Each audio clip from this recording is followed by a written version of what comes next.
শুভ সকাল সোহানা দ্বীপ। তো হচ্ছে আমাদের আজকে ক্যাম্পেইনের অবস্থান। হচ্ছে আমাদের হাতে চার পরিবেশনের পাত্র, আর এখানে আমার ক্যাম্পিং করছে। তো সকাল আবার আমরা এখন বিচে যাব। তো সকালবেলা উঠেই বিচের উদ্দেশ্যে রওনা হলাম।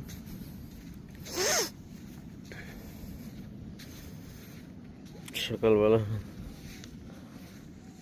বিচে অন্যরকম একটা পরিবেশ থাকে, সব কিছু নিস্তবতা এবং সকালের একটা নিরবতার অন্যরকম ছোঁয়া কাজ করে।